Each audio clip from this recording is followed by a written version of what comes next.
certified personal trainer, bachelor's degree in exercise science, and a pre-postnatal fitness specialist. Today we're going to go over step-ups, how to do them, and why we love them. So, step-ups can be done on any surface. If you don't have a box around, if you don't have a bench around, go ahead and find your stairs, any surface that you have. Maybe you have an ottoman in your house that's nice and sturdy. Maybe you're at the park and there's a bench.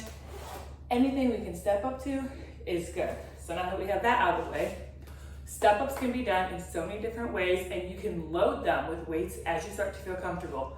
As a pre-postnatal fitness specialist, I love step-ups for my pre-postnatal clients because it's really good for glute activation, but also for balance. And as someone is growing in pregnancy, everything gets stretched. The glutes can become weak by the pressure being placed in different areas, and we need to make sure that our balance is correct. So any mamas or mamas to be who are watching this is for you.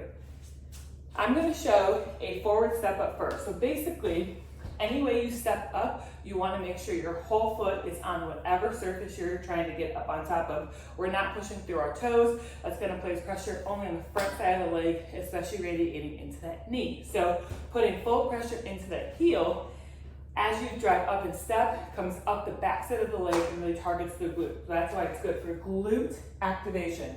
Now, you can step all the way up, each time dropping that foot back to the ground. It's really good to keep those top muscles engaged, the quads, and keep the hip flexors working.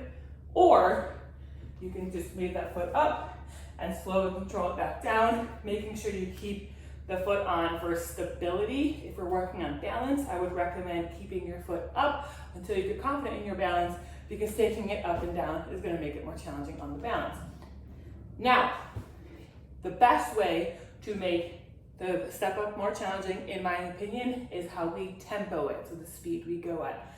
On the way up, power up through the leg, and then come down nice and slowly. So 1, 2, 3. Doing that, you are slowing that foot to the ground, and it is firing up those glute muscles. So you're powered up. As you come down, a little bit of a forward hinge in the hips. You're going to notice that. So as I start to descend, my leg is going back, and I have a slight hinge here. That's going to activate these leg muscles and the glutes and slow it back down. That way, again, I'm not trying to go just straight up and down. We're not putting pressure to the spine. A little bit of a forward bend here, okay? Those are step-ups to the front. You can also do side step-ups to really target more of the outer glute and the outer leg muscles. Same rules apply. Whole heel is on the ground or on the bench. You can put your foot to the ground, or you can keep it up here. The main goal is to get all the way up, all the way down, controlling the movement. We never want to just jar it down, okay? One final thing when we're doing especially side step-ups is when you get to the top, okay? If you're hanging out here for a second, you want to make sure your hips are still level, not dropping down to the side, okay? So level up those hips to keep the muscles activated and to protect your lower back. Side step-ups, really good for side glute activation.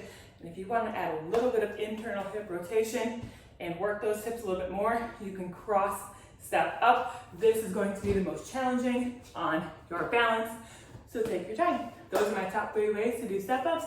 Again, if you want to start adding weights by holding them here or up here, go ahead.